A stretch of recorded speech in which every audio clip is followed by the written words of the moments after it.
Okay, guys, welcome back to another episode of Rotten Reviews.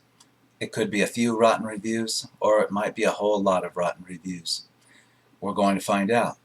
Now, today, I've decided to tackle one of my favorite topics, Star Wars Episode 1, The Phantom Menace. Um, there have been a lot of arguments recently whether The Last Jedi, Disney's newest, as of today, Disney's newest foray into Star Wars is worse than The Phantom Menace. According to the audience reviews on Rotten Tomatoes, The Phantom Menace is actually a little bit better than The Last Jedi. The Last Jedi has an audience score of 44% as of October 2019. And as we can see, Phantom Menace is clocking in at 59%. Now, this isn't going to be an argument of critics versus audience this time around. This time around, I just want to take a look at how well the Phantom Menace has aged in 20 years. I remember when it was released in the theater, and I've got a small video on what I think about that. So my opinion's already known. I favor the rotten review side of things on the Phantom Menace. Um, I know that that's a topic of debate today, but 20 years after it was released, I think that's plenty of time for the little kids that grew up with this movie to become adults, move out of the house, get jobs, form their own opinions, and look back and give a more honest review, a more thoughtful review on what they thought of the Phantom Menace, and I'm sure we'll find their reviews here. So let's start in on the rotten reviews. We're going to move down past all the non-essentials here, and we're going to click on all audience reviews. And let's get right into it. First review, posted 21 hours ago. 3.5 stars. Everything was great about this movie except for bringing in Jar Jar Binks. Well, we'll get into that. Before we start, I'd like to make a quick note that sometimes on Rotten Tomatoes, a long post has a show more button attached to it, and sometimes it doesn't for whatever weird reason, glitch or whatnot. So for the purpose of brevity, I'm not going to click on the show more buttons. I'm just going to read through the reviews, and I'm going to find what I can get in what's included in the first batch of text without clicking on show more, because every time I click show more, I'm getting a wall of text that's almost unreadable. So I think we'll get the idea without the show more feature. Just a quick note on that. So let's start here. 3.5 stars.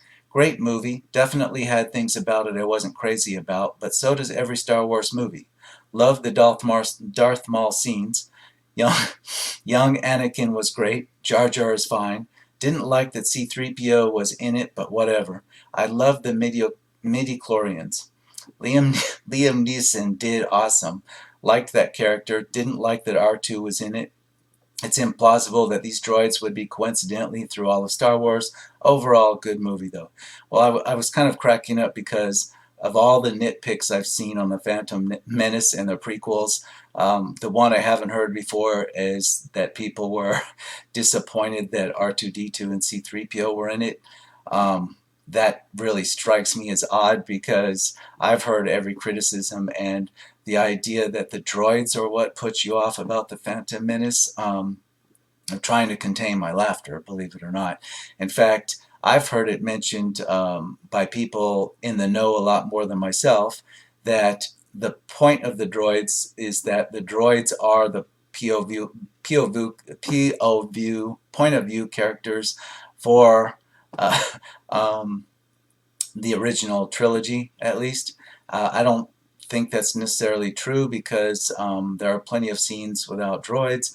So in any case, that's a nitpick that I haven't heard before. It's kind of cracking me up. Trying to get back more into my more serious rotten review mode. 2.5 stars. You know my dad likes this movie because of the scenery and the graphics. Well, speaking of scenery and graphics, one of the earlier reviews mentioned the CGI.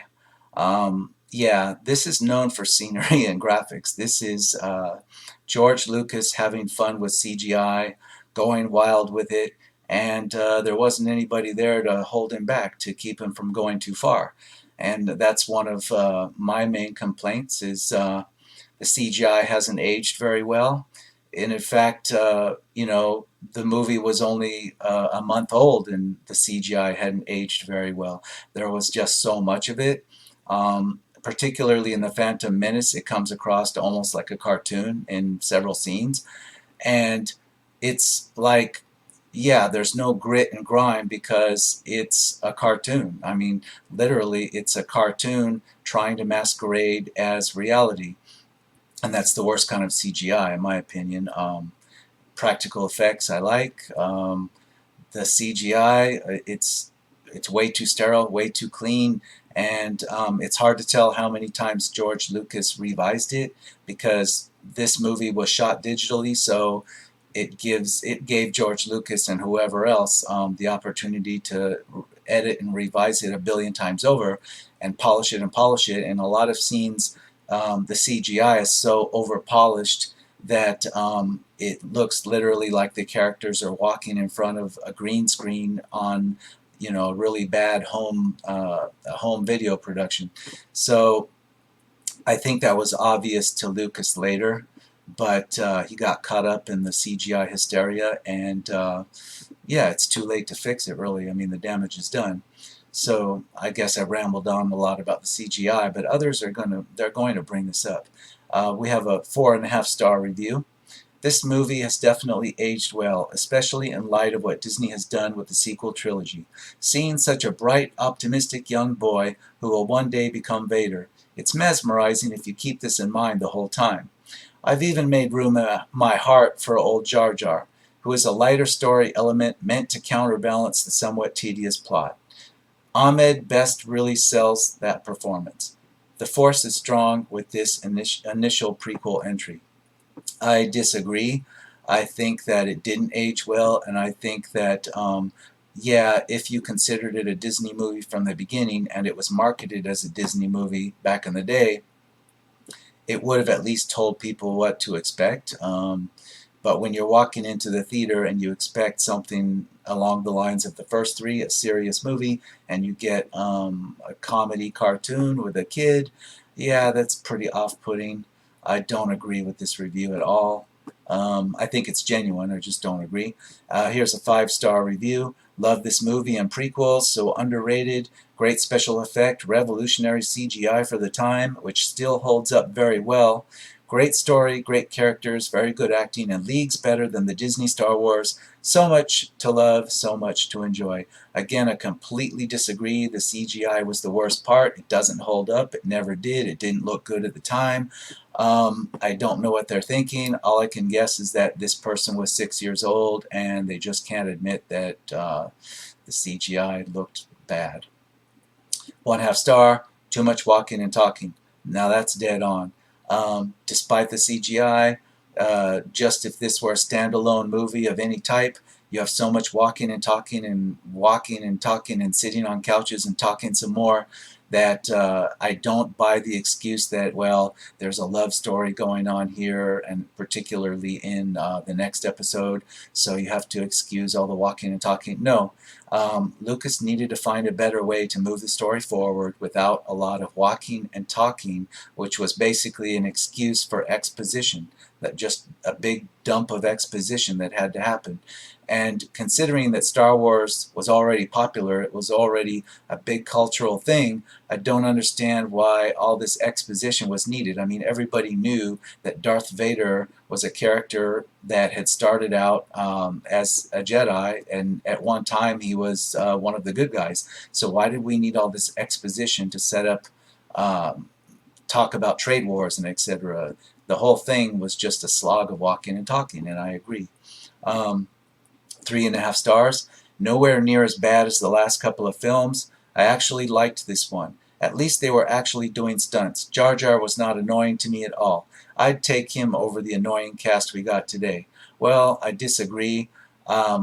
I'm not defending the Disney Star Wars movies, certainly not The Last Jedi, but Jar Jar was annoying, and again, if you were 6, maybe he was a cool character.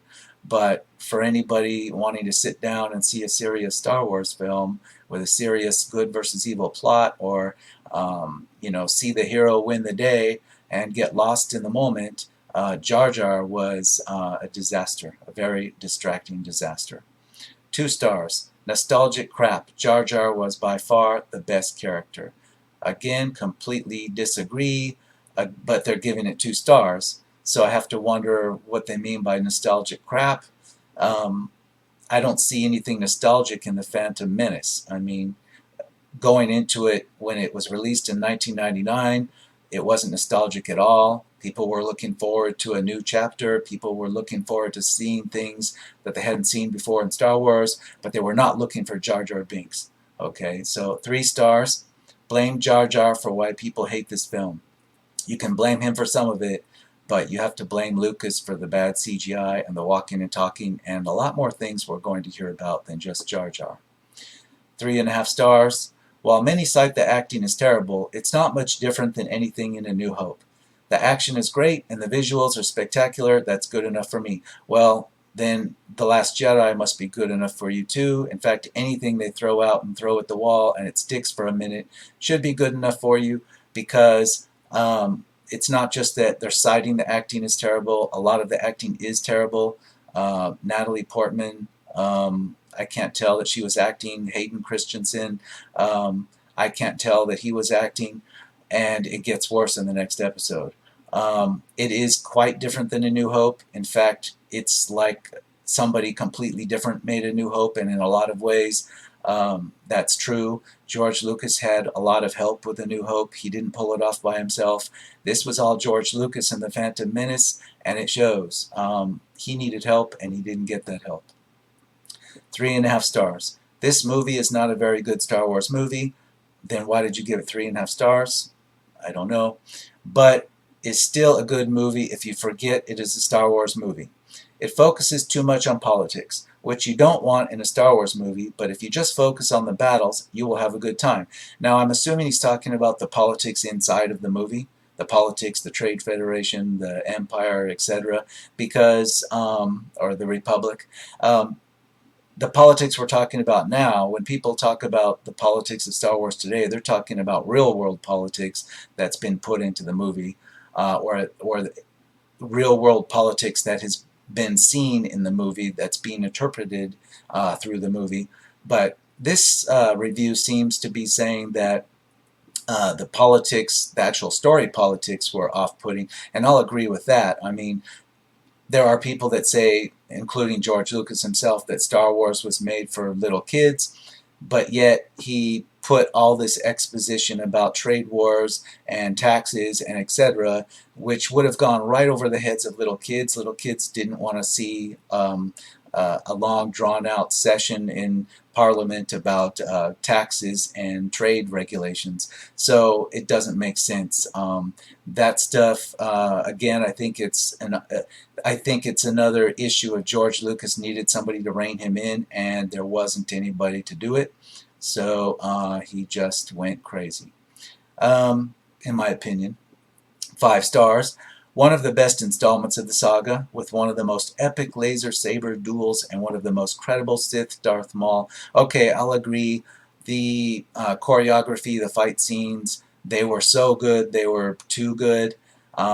They were probably the best content in the movie. Effects aside, I mean, some of it was over the top. Some of the crazy jumping back and forth, somersaulting and blocking projectile shots with lightsaber was over the top and totally unrealistic, but it was good. It was well choreographed. I mean, it was a masterpiece compared to what Disney has done with a fight scene. 3.5 stars. I used to complain about the Star Wars prequels, and I'll admit they still have their strong flaws. To name a couple of flaws in this film, Jar Jar sucked, and at times the acting was cringy. However, compared to the sequels, these are good Star Wars movies, and I'd recommend watching them for the full Star Wars experience.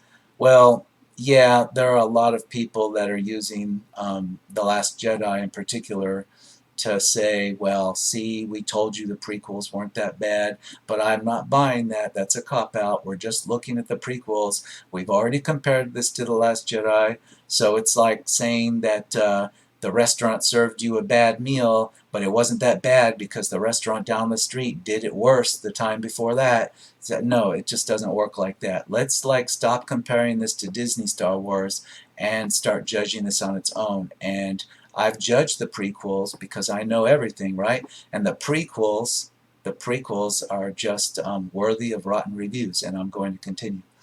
3.5 stars. Some of the best visual effects and most innumerable, whatever that means, moments by Jar Jar, but at least it's the good Star Wars prequel. I think what they're saying is that Jar Jar was cringeworthy, but at least it wasn't as bad as Disney Star Wars. Again, let's stop comparing. Let's judge this on its own. Truly rotten. Really, does anyone like this movie? That's a 1-star review. Yes, they do. If they didn't, I wouldn't be here talking about it. It is not universally agreed that the prequels are bad. People defend them to this day. There are some very loud voices online, some very popular YouTubers that defend them to this day. That's great, but I'm here to do rotten reviews on it for a reason. And there is a reason. I have very important reasons, mainly because I enjoy this. 5-star review. Jar Jar is hilarious. Well, I guess if you see it as straight up comedy, it wouldn't be 5 stars, but it would be a little better. But I don't know, maybe there's a fan edit out there that just makes it into a comedy and features Jar Jar. Like just cut Jar Jar out and have him doing crazy antics. Maybe a very small child would find it funny. I doubt it, or I'd see more Jar Jar dolls being sold everywhere. So, yeah, hard to see 5 stars there, not with that reasoning. 3.5 stars. Although it's a bit rough, it's a well-needed story to explain the origin of our beloved characters, Obi-Wan and Anakin Skywalker. Definitely recommend this film. I would say there were a lot of ways to do an origin, and George Lucas did it the wrong way. Just plot point wise, there wasn't anything wrong with, the events that happened. It was just the way the story was executed, the way Lucas did it. That's why we have rotten reviews. 4 stars. Darth Maul is criminally underused. I think Darth Maul was turned out to be more popular than even Lucas thought. He clearly wasn't set up to be the big bad villain. That was Emperor Palpatine's role, Darth Sidious. So I don't know. I mean, it turned out well for the film, but the reason you don't see much of Darth Maul until Disney tried to bring him back in a cameo in Solo was because he just turned out to be more popular than Lucas expected. Lucas thought Jar Jar was going to be the star of the whole thing, and that, I mean, he said in his own words, in his own documentary, on the making of the Phantom Menace, that the key to everything was Jar Jar. It wasn't Darth Maul. So I don't think he was criminally underused. I think Lucas just didn't expect him to be popular. 1/2 star. When this first came out, I was so excited to go and watch it, but when I got halfway through and realized that I could have gone to sleep at home instead. It was really terrible, and if you love Star Wars, please stay away from this episode. Furthermore, it really is trash from the bottom of the bin. If you have a copy on DVD or VHS, it would make an excellent Frisbee and nothing more. If I find a copy in my collection, I would burn it because it is a massive waste of time. I mostly agree with that. Everybody was excited. People camped out for days to see Episode 1, The Phantom Menace. They had tents pitched out there in front of the theaters. And yeah, I'm glad I wasn't one of those people. I'm glad I saw it a week later when I really did just have free time and nothing better to do, because I wasn't mad when I walked out. I just said, hey, I can't imagine what it would have looked like or what it would have felt like sleeping out in a tent for 3 days and in cosplay, no less, and then, go in there and try to convince myself that I made the right decision. That would be rough. 2.5 stars. Dry and very slow. Graphics were very pastel colored and almost blurry. Way too much CGI throughout. Yeah, that's all on the money. 4.5 stars. Yes, its target audience is younger kids, but it is still good.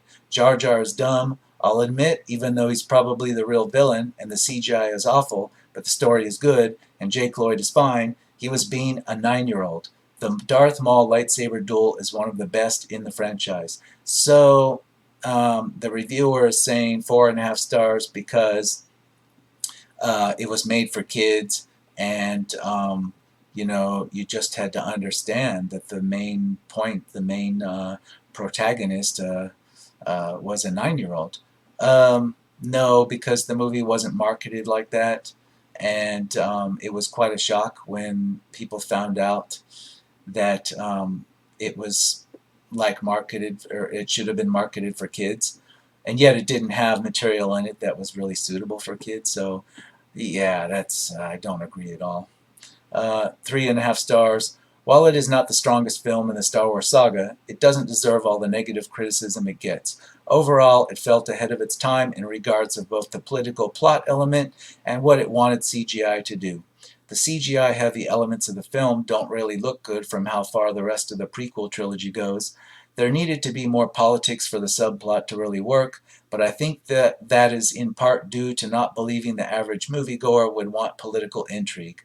Seeing how good things, again, it's schizophrenic in that, um, okay, if Lucas wanted more subplot with political intrigue, why was it themed for a kid? Kids don't go for political intrigue and subplots, inside subplots with more political intrigue.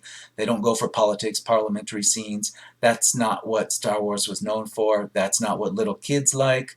And that's not, also, again, that's not how the movie was marketed. It wasn't marketed for kids, and it wasn't marketed for people wanting political intrigue.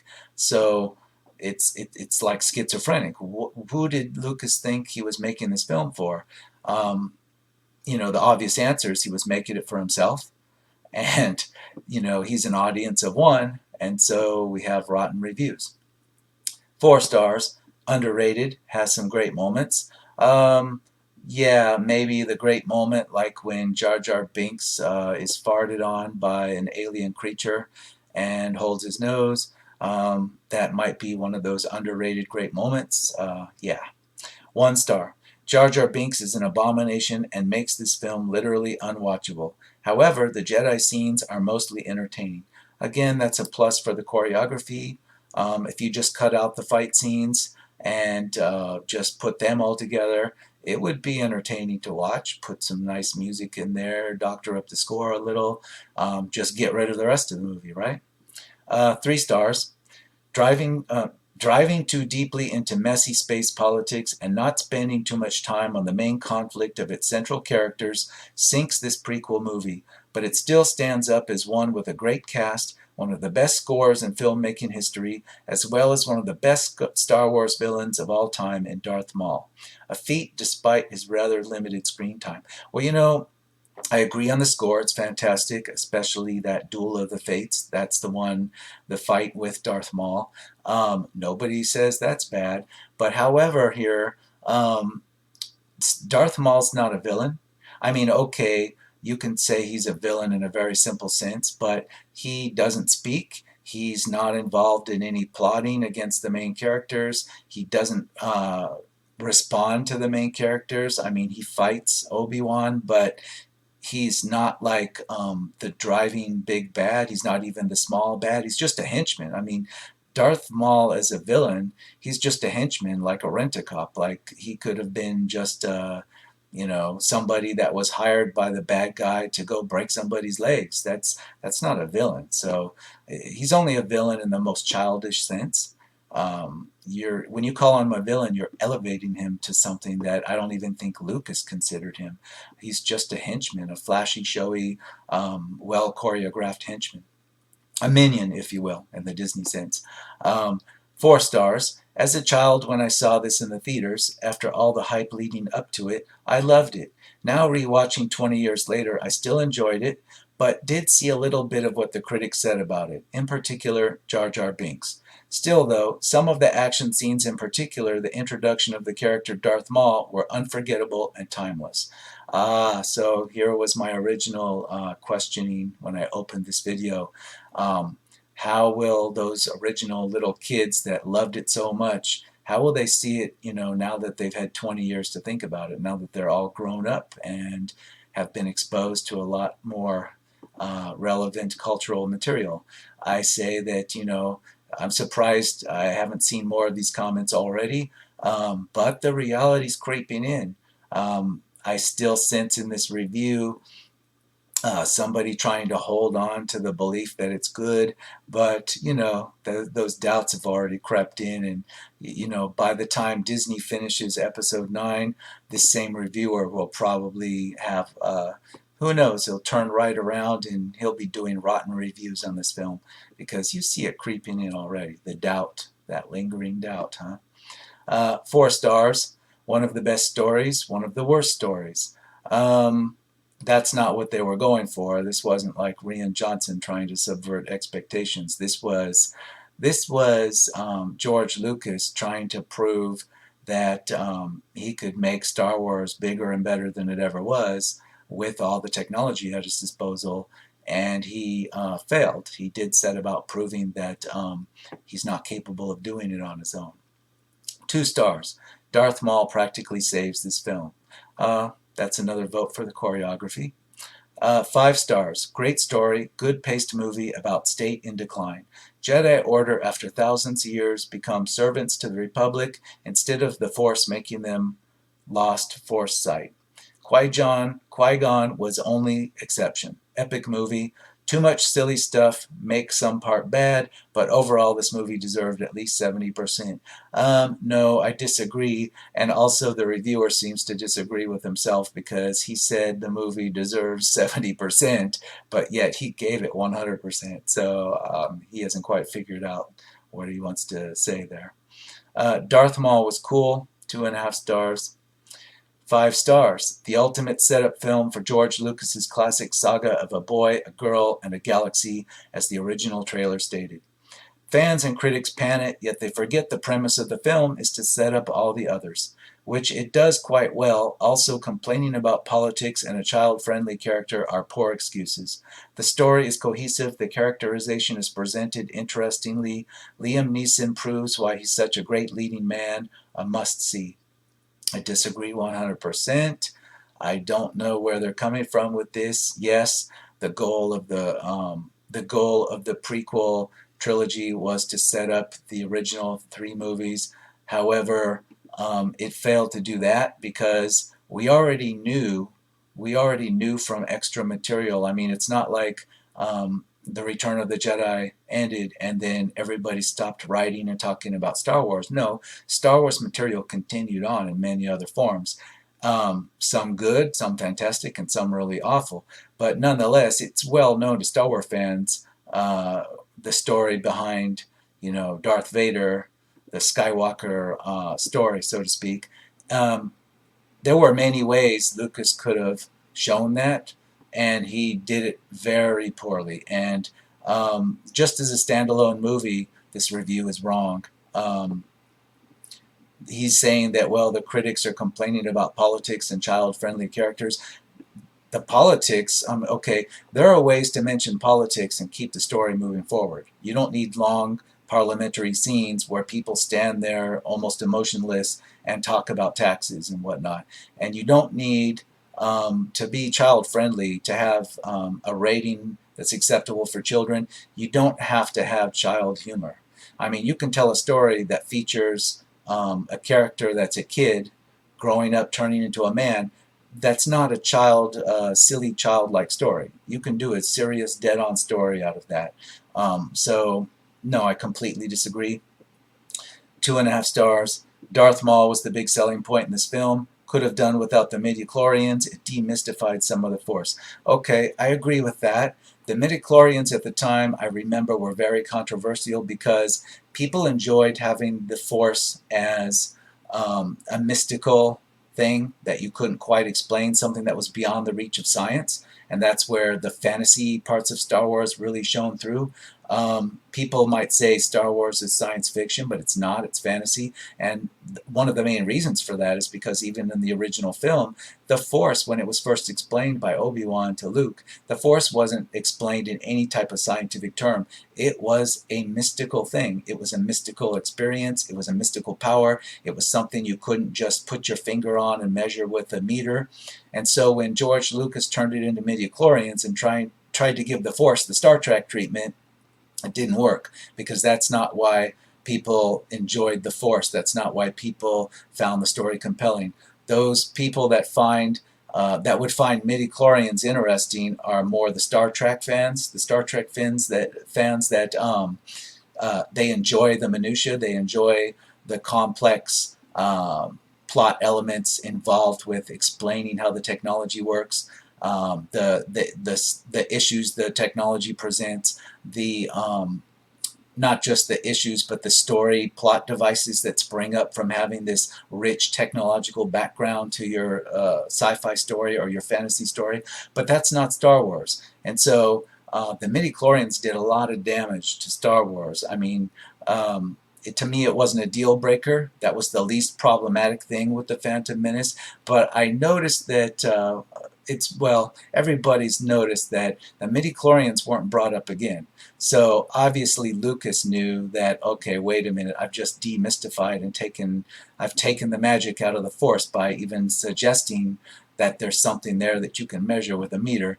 And he corrected that mistake, but the damage is done. It's in the film, and it's going to stay in the film. 4 stars. The Darth Maul fight saved this movie for me. Again, people keep referencing that Darth Maul fight, and they're giving it 4 and 5 stars doing so. If you just want the Darth Maul fight, why not just cut that piece out? And maybe Disney should just cut that piece out and package that as a movie in its own, just the Darth Maul fight scene, right? That's what people seem to like so much. Just skip the rest of the boring movie and just watch the extended Darth Maul fight scene. Certainly, people with Adobe After Effects can make their own Darth Maul fight scene. Why, even today, 20 years later, this is considered a big deal, and this enables these reviewers to just ignore that the rest of the movie is crap? I don't know. And yeah, I know. I said the movie was crap. I'm being nice, though. I mean, I'm not going too far. I'm still using a kind of okay word.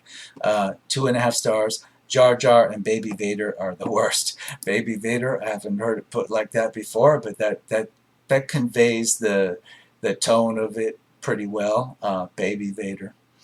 Jar Jar is a Sith Lord. Well, that's a popular theory online. There's a video on that. I think the theory's fantastic. It could even be true.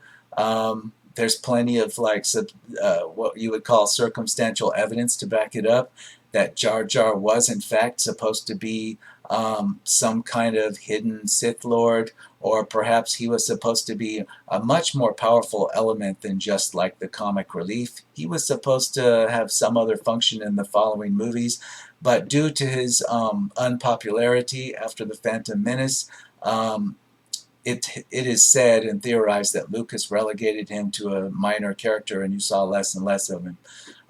It's a fascinating video. It's pretty easy to find.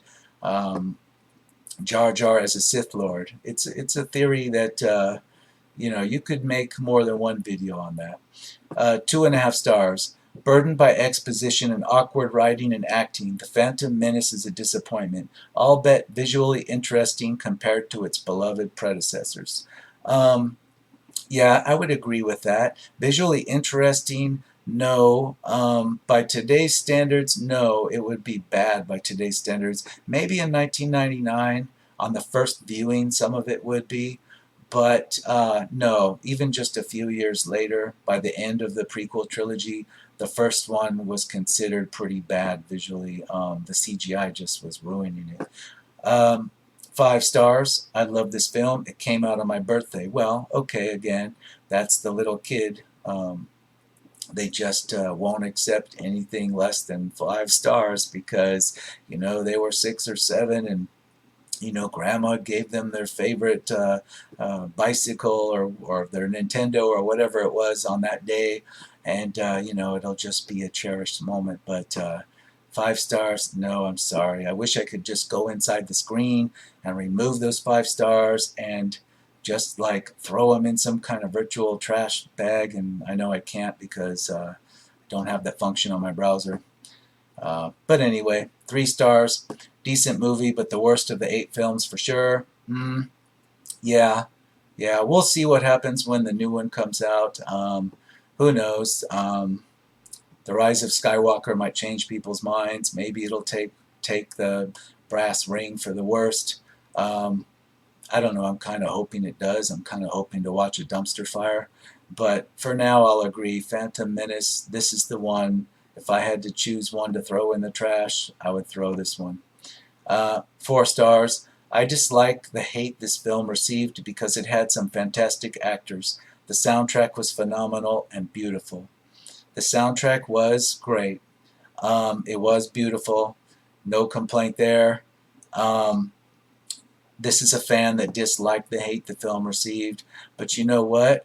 Again, you have to let go of the past. You have to put the 6, 7-year-old boy stuff aside, and you have to put on the big boy pants, and you have to go to work now. So come on, you can do this. You can walk away. You can admit the movie sucked. I know you can. I can't wipe out those stars for you, but you might be able to go in and edit that review and like knock it down to at least 2 stars. I mean, come on, you can do it. 5 stars, best episode of the movie. I think they mean best movie in the franchise, but best episode of the movie, or maybe they don't. Maybe they've had too much to drink. Okay. That would explain the 5 stars. Here's another 5 star. Of course, characters would act without much emotion, since Jedi are Paragon-type characters, and Padme, when she was queen, had to remain serious. When Padme plays just Padme, she was fine, and Kid Anakin was never boring. Okay, I've heard this argument before, that the bad acting, the Jedi sitting around and talking on lounge seats or whatever they were sitting on, and etc., well, they had to be serious. Nonsense, nonsense. That's the skill of an actor. I mean, you can come across in a very emotional way without jumping around, even while sitting in a recliner talking about serious matters. So, no, I don't buy that at all. And Padme, well, Natalie Portman's not exactly a full-range actor, and I think, watching her play Padme or Queen Amidala was like watching somebody pretend like they're a little girl's doll.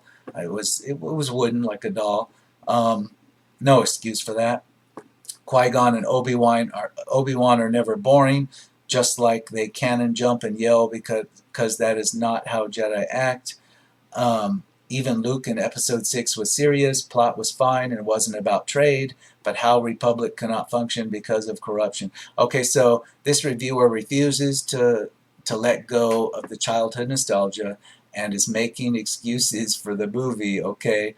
I think everything he said, he knows it's nonsense, because he's saying that, you have to read more into it. You have to understand that he's trying to say that Lucas was intending to make a point, and therefore you have to excuse the mistake of a film. I mean, that's how this is coming across. And no, you judge the film on being a film, and you have to let go of the childhood things. I mean, 5 stars, no. 3 stars. Burdened by exposition and populated with stock characters, The Phantom Menace gets the Star Wars prequels off to a bumpy, albeit visually dazzling start. I agree on the exposition and the stock characters, but the visually dazzling, okay, maybe the fight choreography again, but the rest of it is just green screenery, and green screenery that's done really bad and cringy bad. 2 stars. I do not understand this movie. I just like to imagine Lucas telling all the actors to act with no emotion.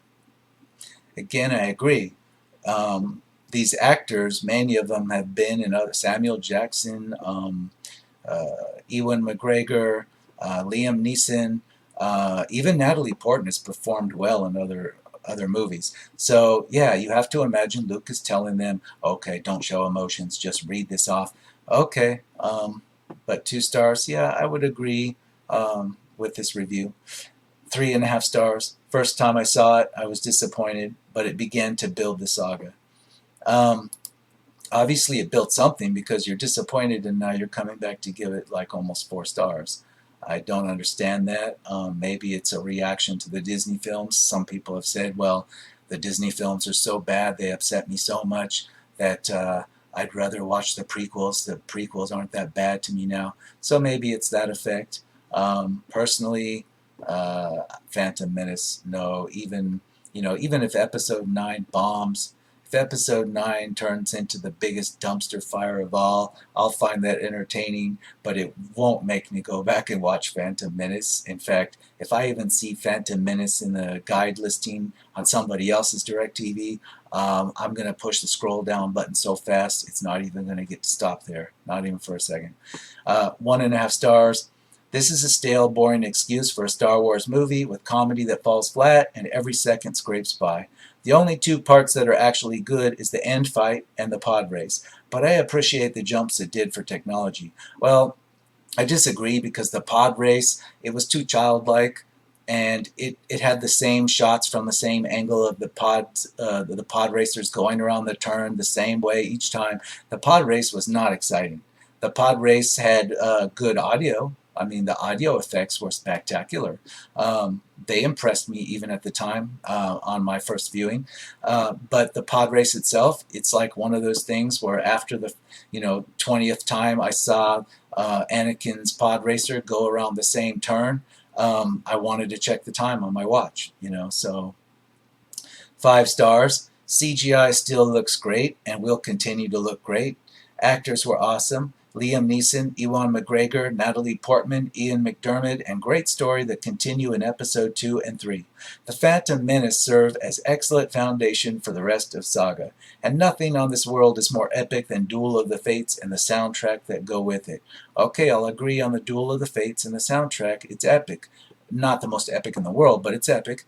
Now, the CGI still looks great and will continue to look great. You are living in a world of delusion. That's not an insult. I'm just suggesting like help. Get some kind of help because you are stuck either in a parallel dimension or your mind is stuck there. Because the CGI didn't look great, 2 days after I saw it. Okay.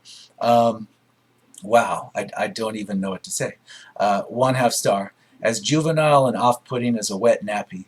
Terrible writing, terrible acting, and CGI that has aged as well as the career of its star actor. Good point. Irredeemable garbage and an insult to fans of Star Wars. In the age of remakes and reboots, how about a remake of this steaming pile? Um, that's a possibility. I think that maybe J.J. Abrams could give it the best treatment because he wouldn't necessarily have to reboot the Phantom Menace. He could just make a parallel dimension version of, like what he did to Star Trek, make a parallel reality, split off a new timeline where, yes, we tell basically the same story, but we do it in a serious and interesting way. And maybe even Darth Vader does something more impressive than stand up at the end and scream, "No!" Okay, I know that's not the Phantom Menace, but oh, please. Yeah, I'd rather have J.J. Abrams remake this thing, but let's let it rest a while. I mean, judging by, what's going to happen with the last Disney installment, Episode 9, dumpster fire or not, my opinion is before they even tried to fix this to bring it back to life, Star Wars in general, Disney should just let this sit for a decade. I mean, I know that's a tough decision. You have to have revenue coming in from something. Maybe you can make it a lifestyle brand for a while and then in 10 years, reboot something. I don't know, just a thought. 2.5 stars. Meh, not that bad. I think it's better than Attack of the Clones, but not as good as Revenge of the Sith. Yeah, I'll agree with that, but I won't agree with even 2.5 stars. I'll agree with 1 star, but but I do agree with its rightful place. I mean, it is better than Attack of the Clones, and Revenge of the Sith is a little bit better. Okay, but like again, I'll say that Phantom Menace, I would choose this one to throw it away before the others because um, not because Attack of the Clones is like some kind of better acting, it's some kind of more compelling story. No, it's because Attack of the Clones at least had epic fight or epic military style battles that hadn't been seen before in Star Wars that were better than the one that opened Phantom Menace. And so it's better in that regard by a little bit. Um, but yeah, if I had to pick an order of the three, okay, I would agree with this. Knock it down a couple of stars. 5 stars, great introduction into galaxy that is in peace, but started falling apart. Lucas' genius way of telling real world history in fantasy movie because many conflicts started because trade in history. Naboo and Tatooine are a great addition to Star Wars Galaxy. This movie should have at least 80% positive reviews. I disagree completely because people didn't go to Star Wars to get a history lesson. People went to Star Wars to be immersed in a fantasy world and to feel an excited feeling, to come out of the movie theater wanting to pump their fist in the air and go, wow, I need to see that again. That's what they expect out of a Star Wars movie. They want to be entertained. If they wanted a history lesson, they could watch, another documentary on the Discovery Channel. That's what it's for. 5 stars, no, no. 2.5 stars. Right away, my least favorite of the 8 Skywalker Saga movies. I find it hard to rank Rogue One, and I haven't seen Solo. Most of the movie is just boring nonsense on Tatooine and Naboo, and don't get me started on the Trade Federation. Rubbish. Its few redeeming features are: 1. Darth Maul steals every one of the several scenes he is in, just an amazing villain, up there with Darth Vader and Palpatine. And 2. That final battle with Maul, thrilling. 3. Yoda's cameo appearance. And 4. John Williams' score. Okay, I somewhat agree, but again, I don't consider Darth Maul to be a serious villain. He was just a henchman that had a cool fight, and he had some cool face makeup. I mean, there wasn't anything to him. Do you know anything about Darth Maul? And I don't mean a book you read in the Star Wars universe. I mean, from any of the movies? Not really. You just know that he was a henchman of Palpatine. He was an apprentice of Palpatine.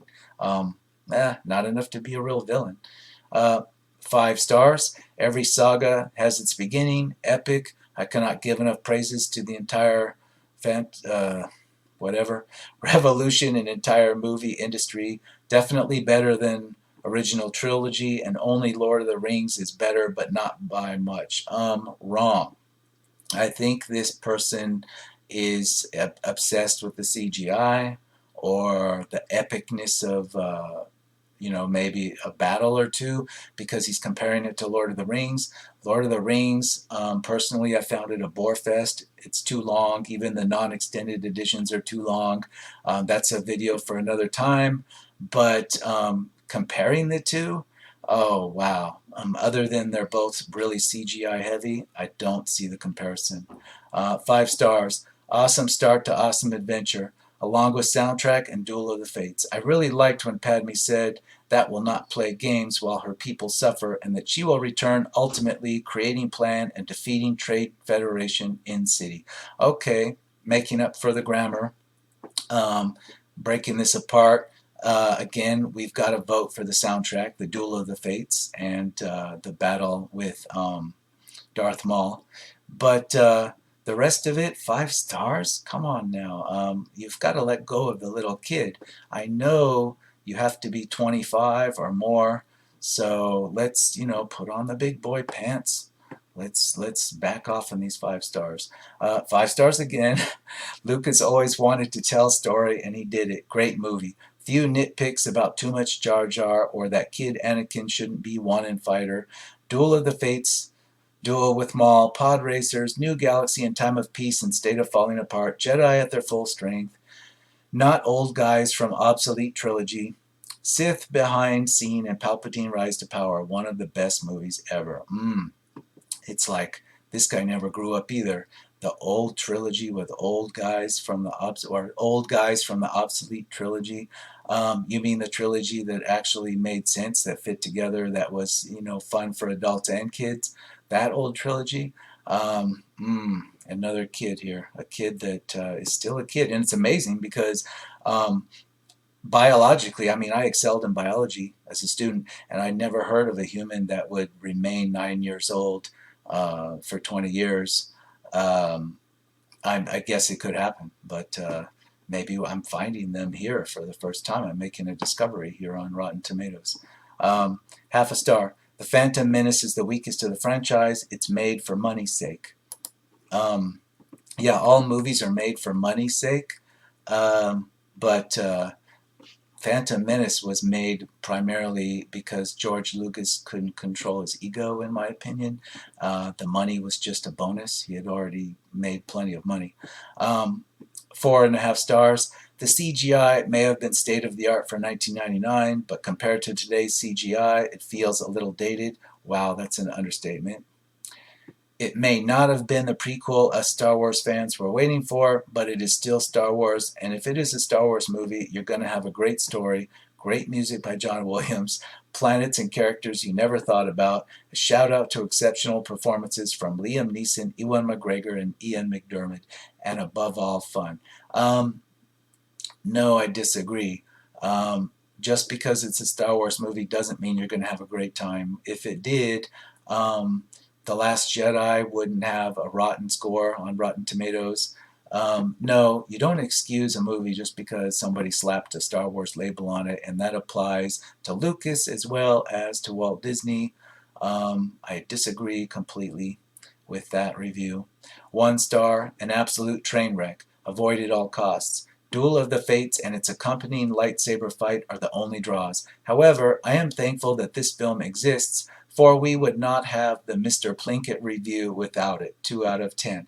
Wow, I agree completely. You're right. Without this film, we wouldn't have the Mr. Plinkett reviews, which is a hilarious series of videos found on Red Letter Media, and I 100% encourage anybody that found this video and hasn't heard of Red Letter Media to go out and get into Red Letter Media, because Mr. Plinkett is awesome. You want a sense of humor? It's enjoyable watching him review Phantom Menace. It's highly enjoyable. 3.5 stars. It has some good scenes and some boring scenes, but in the end, it is a good start to the prequel saga. Okay, why bother? 2 stars. One of the biggest disappointments I've ever seen. I remember being so excited for this. Looking back, it does some stuff better than I recalled, like CGI, the score, and the action scenes, but it gets bogged down by bad acting, weak pacing, and a muddled plot. Wow, I think you have some of that reversed around. This review saying it does stuff better than he recalled, like the CGI and the score. Well, I think maybe you were drinking on the most recent viewing. That would explain some of it, especially with the CGI. Once your eyes become blurry, the CGI, it does kind of add that realistic grittiness to it. But anyway, 3 stars. I really don't think this movie is bad. This was actually the Star Wars movie I grew up with. I had it on VCR and would watch it constantly. I even saw it in 3D with my neighbor all those years ago. Sure, it has its flaws, like Jar Jar Binks and the elaborate plan to get young Skywalker off planet Tatooine, but it has great redeeming qualities like Darth Maul and his epic double-bladed lightsaber, and an amazing Obi-Wan Kenobi thanks to Ewan McGregor. Not to mention some pretty great action scenes. Yeah, this is an honest review. It's not too far out of whack. 3 stars, I disagree on that. But, he's got the nostalgia. He's got the kid nostalgia going on, but at least he recognizes he does. 3 stars. I enjoy the Phantom Menace quite a bit more than most people, but it has a ton of flaws. I hate Jar Jar Binks as much as everyone else does, and I believe he is one of the worst Star Wars characters. Jake Lloyd is awful as 9-year-old Anakin, and the plot of the film is too political and very confusing. That being said, I love Liam Neeson as Qui-Gon Jinn, as well as Ewan McGregor as a young, youthful Obi-Wan Kenobi. Also, the lightsaber duel with Darth Maul is awesome. Again, Darth Maul, the lightsaber duel. Um, in the end, if I had to pick one positive thing, maybe it would be that, because that's what everybody else says. I mean, uh, yeah, maybe we just need a supercut of this with just Darth Maul. Um, at least somebody here is willing to say that Jar Jar Binks sucks, even though they're saying, and they're willing to admit that the acting, Jake Lloyd's acting of Anakin, I don't think that was just Jake Lloyd, though. He was a little kid. He did exactly what Lucas told him to do. I saw the documentary. So don't blame the actor. I mean, it was Lucas. Lucas wanted him to look that way. Lucas wanted Anakin to come across that way on the screen. Um, that's not the actor. That's Lucas. But okay, 3 stars. I'll have to live with that. 2.5 stars. Not easy to resume the Star Wars universe. Indeed, this movie failed. Yeah, it wasn't easy to resume. When it went through a period of, from '83 until '99 with no movies. It was. I don't think it was that so much. I think that by that time George Lucas had such a uh, his name recognition was such that, if there had been people on his team that could have spoken up and kind of reined him in, they were probably afraid to do so. It was his thing. He was the top dog, and it's hard to go to the boss and say, I think your plan for X, Y, and Z kind of sucks. It's really hard to do that. It sounds easy, but when you're there in the position, it's not so easy, especially when it's your paycheck that they're signing. So, yeah, I think it's just more about there was nobody to rein in Lucas. Jar Jar Binks couldn't be more annoying if he tried. Um, yeah, that's well, he could have been more annoying. I'll bet there's extra footage of Jar Jar Binks. I'm willing to bet there's a lot of Jar Jar Binks people haven't seen, probably cut out of the Phantom Menace and maybe even the other 2 movies of the prequels. Somebody should dig that up. Maybe, if it hasn't been dug up already, maybe somebody could assemble just a Jar Jar Binks expose. He could become a thing. I mean, it's already meme worthy, so then again, Disney might have something to say about that, right? 4.5 stars. This movie has always been great. Granted, some Jar Jar scenes weren't that good, but everything was amazing. So many iconic memes, duels, and CGI. Oh yeah, the iconic memes. The memes go forever. That's not a positive thing. If you're flooding the internet with memes based on your movie, it probably means you had some serious fail going on. CGI, yeah, it's iconically bad. An example that perhaps like budding graphic artists should examine. They should take a course on CGI, and the first thing in the course should be the Phantom Menace. Um, there's always a bigger fish. 5 stars. I have no idea what they're trying to say. If they're trying to say that there's more terrible Star Wars movies to review, oh yes, there certainly are terrible reviews to be had. The Last Jedi is one. I'm certain that The Rise of Skywalker will not fail to entertain us with horrible reviews. Um, I hope to be one of those horrible reviewers. 5 stars. One of my favorite movies. Wow, okay. 4 stars. Visually amazing, visually astonishing, an exciting spatial adventure. Yeah, a lot of space between the actors and the green screens. I wouldn't call that exciting, but okay. 4 stars. Looking back, this movie isn't all that bad. Saw it when I was 9 and watched it recently. Not great, not terrible. Well, that's the 9-year-old. You haven't fully walked away from him yet. When you do, you'll be ready for a rotten review. 3 stars. It's just an average movie. The prequels are known to be weak, and they are. But yeah, 3 stars, that's not really weak. 3 stars is like an okay movie. Well, he's saying it's average. The prequels are known to be weak, so you're excusing it because they're prequels.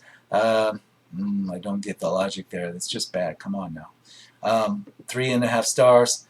This episode is clearly under the precedents, but delivers a good first look on the old times that Ben Kenobi told to Luke in Star Wars Episode 4, offering a good sense of nostalgia. The biggest problem of this movie is probably the retcon on the Force thing and the acting of a lot of characters. However, it's a decent Star Wars who has a heart and has a decent story to tell. Um, no, I disagree on everything but the story. Yeah, the story wasn't bad. The execution was bad, which by execution I mean everything else other than the story elements. Um, the plot, sure, the plot was serviceable. 2.5 stars. The movie was an average to below average movie with a very good storyline but little character development. It was unclear who the main character was. It was obvious that Obi-Wan should have been the main character, but they put more focus on an unnecessary Gungan. The dialogue is just plain dumb. Though there were some interesting things, such as Darth Maul and the Sith coming out of hiding, there were just too many flaws. What boosts this movie's rating is the ending fight scene between Darth Maul. Okay. Again, they're giving it 2.5 stars based upon the fight scenes, the choreography, the Darth Maul one in particular. The dialogue is just plain dumb. 100% agree. It gets worse in the Attack of the Clones. A lot worse. 3 stars. The fact that people have said this film is better than what Disney is putting out is something else. Lucas decided to throw out story for a world-building film, which isn't so bad, but in a franchise that prides itself on story, that's a disappointment to me. McGregor does give a stellar performance as Obi-Wan, and I might actually like him more than Alec Guinness. Neeson and Park also give some solid performances, but Lucas's direction feels so odd that sometimes they get lost in the ground. Anakin is a little twerp. Yeah, right off the bat, the fact that people have said this film is better than what Disney is putting out is something else. In other words, he disagrees. He's saying Disney stuff is better, and in a lot of ways, I agree. Particularly The Force Awakens, it was better than The Phantom Menace, no question about it. No question about it. Rogue One, not part of the trilogy set, but fantastic. Compared to Phantom Menace, it's like you're watching an 8-year-old's school play versus a Broadway production. Yeah, people that say that the Phantom Menace is better are just so mad about The Last Jedi that it's like their way of lashing out at Disney. They're trying to insult Disney by saying the Phantom Menace is better. Okay, I can understand that. But let's stop the comparisons. We're trying to find rotten reviews of a movie based on its own, not on, comparing it to something else. 1/2 star. The Young Indiana Jones TV series should have been the warning where this Star Wars film was going to go. Ewan McGregor was always a bad casting decision. Okay, they're referring to other work by George Lucas, and yeah, I agree, that's a fair comparison. You can look at George Lucas's other material, Young Indiana Jones. When that came out, I had high hopes for it. I was young. I was kind of in the target demographic to watch it, and it bored the hell out of me. I barely remember the first episode of it. That was all George Lucas. And not only that, we're going to get into another rotten review on another George Lucas film called Indiana Jones and the Kingdom of the Crystal Skull. And yeah, the Crystal Skull, we're going to do a rotten review. I just can't resist myself. And that's all George Lucas. He tried to get Steven Spielberg in there, but Spielberg just did the bare minimum because he was obligated to, and his name's in there. But that's a George Lucas rotten review coming up. Pure garbage, 1/2 star, boring, tedious, dull, just painful to watch. The new ones are better by light years. Thank God Disney acquired Lucasfilm. Okay, no, I wouldn't go that far, but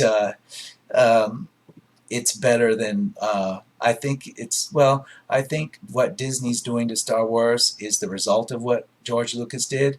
But if you asked me which one I would prefer, George Lucas to do the upcoming Rise of Skywalker, or the Walt Disney Company to do it with J.J. Abrams, I would take the Walt Disney Company because George Lucas's track record has been really bad. I mean, Uh, Again, I rest my case with Indiana Jones. I don't know what happened, but he's lost his. Either he had people keeping him in check, or something happened. I'm going with George Lucas wasn't all that on his own. And on his own, mm, it's not a good track record. 3.5 stars. The Phantom Menace may be considered the worst of them all when it comes to the Star Wars saga. However, I disagree. This movie does have its flaws, but it does have enjoyable qualities to it. Um, I I don't disagree with this, but I disagree with the stars. I would like to erase those back down to 1 or 1.5. That's all I can say. 4.5 stars. A great prequel to the whole Star Wars saga. It sets up many great elements of the lore, expands the universe we know and love, in addition of showing the Jedis and the Republic right before the fall. Aside from a few dumb but forgivable moments, Anakin blowing up the mothership and the path through the core of Naboo, for example, I fell in love with this movie. Some may think the pace is a little too slow, as there is a fair share of politics on screen, but it helped me understand the universe better.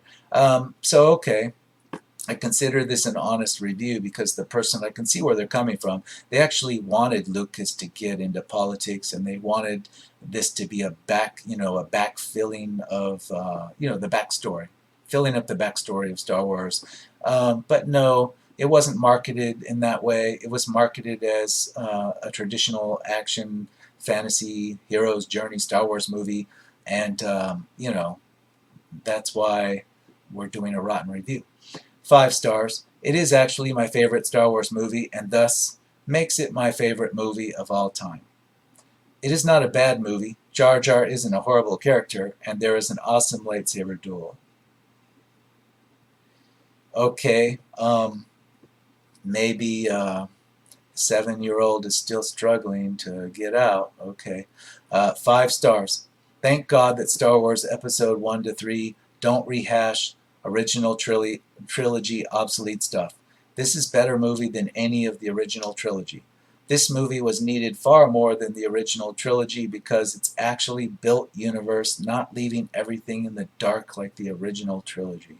So this reviewer isn't saying anything much different than the one above him. He wanted this to be a long, drawn-out exclamation of all the details and the backstory of the politics of Star Wars. Again, that's not what everybody was expecting. That's not the way it was marketed, and it's not going to be excused here. 2 stars. Not what we were all expecting, and gave us exactly what we thought we were going to get. To me, there was no need for the Phantom Menace to exist at all, despite it containing one antagonist that stole the spotlight. So he's saying, in spite of the Darth Maul lightsaber duel, there was no need for this to exist at all. Yes, I agree, and I think if we could just find a whole lot of these, we could end this video quickly. But there's so many people that want to make it more interesting.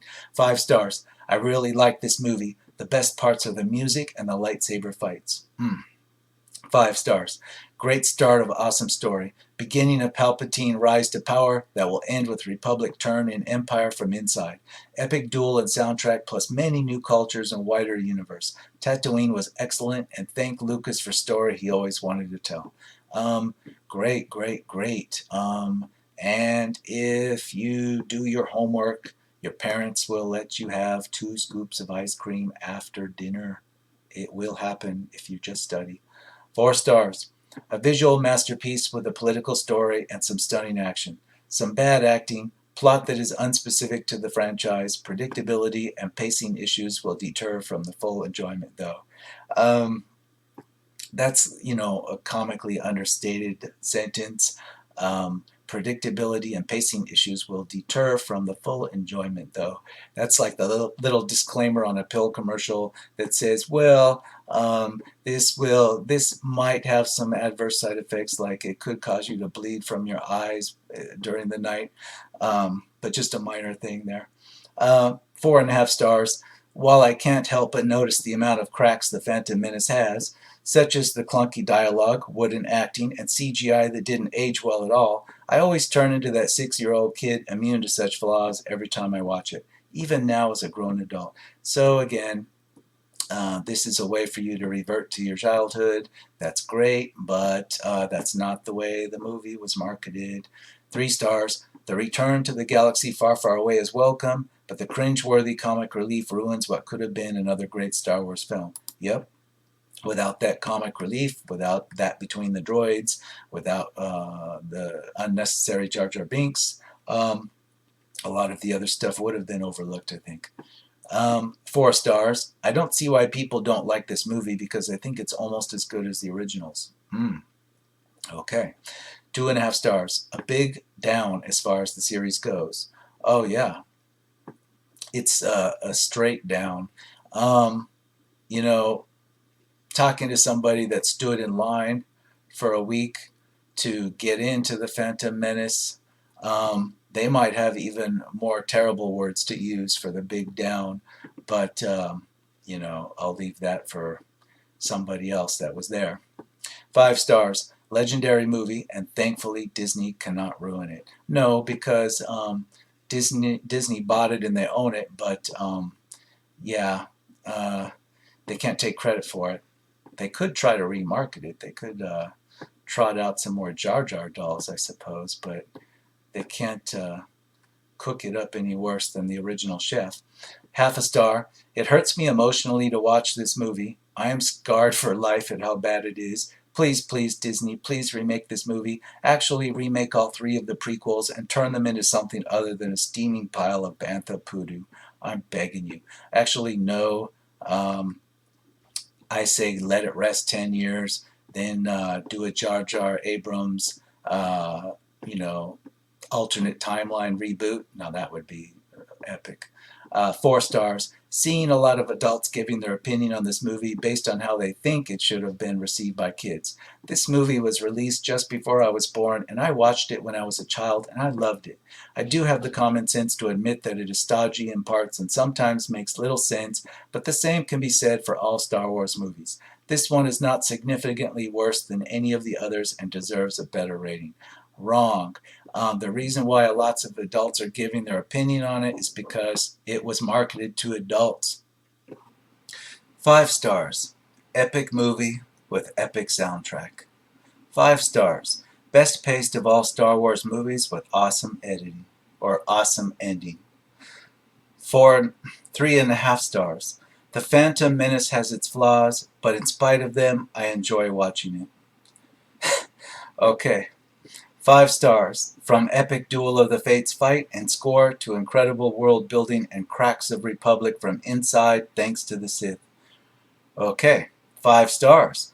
One of the most entertaining Star Wars films ever made.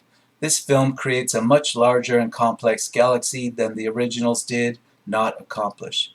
It adds elements of a real culture between the pod racing and trade negotiations. It also creates some exciting action with the lightsaber duels and droid battles. These last 4 and 5 star reviews, it almost feels like people are trying to talk the movie up. Like, while they have a reason for this, maybe it's to, deny that something beloved in their childhood is amiss. I don't know. It's just very odd. It's almost off-putting and cringy to me to see these 5 star reviews. Maybe that makes me a bad guy. I don't know, but it's very strange to me. 3 stars. Don't get me wrong. This movie had some flaws, but it was a good movie. Ewan McGregor and Liam Neeson's performances were pretty good, and some of the CGI was somewhat decent in some parts, the pod racing scene, but there were some things that didn't make people happy. The CGI for Jar Jar Binks was really bad. Didn't even make it look like he was really standing there, just copied and pasted him right in. And the little boy that played Anakin was not on par with me. He seems like a robot to me. That's much of the movie. It's funny how they only criticize, a few things like CGI of Jar Jar Binks. But, there were times when, and this also applies to the other 2 movies, there were times when 2 human characters would walk, through a large opened area, and it was just walls of CGI around them. I mean, really bad walls of CGI. It almost looked like, You know, it reminded me of when I was a little kid and there was a show on television called Land of the Lost. And I think there was a movie with Will Ferrell that kind of poked fun at it. Um, the CGI was really bad. You know, you have people that are just copy pasted in front of giant green screens, and the scaling isn't even right. Well, in the Phantom Menace, the scaling seems okay, but sometimes Lucas would combine a CGI, a complete CGI wraparound with like one small element, you know, like one little mock up of a few rocks, or one little mock up of a bunker for a couple of stormtroopers that would be surrounded by so much CGI that despite trying to make the lighting look correct, the one little pillbox bunker with the stormtroopers stuck out, you know, from 50 feet away like a sore thumb. And it's just, it's funny how he only thinks that it's Jar Jar that has this problem. Half a star. Episodes 1 to 3 should be remade. Yeah, give it 10 years. 5 stars. I think the biggest criticism of the prequel trilogy is that it was not like the older movies and was too childish and goofy. What these older fans also don't realize is that this prequel trilogy was meant for kids. Growing up with this as a childhood favorite, I can speak that all kids I knew at the time enjoyed this movie.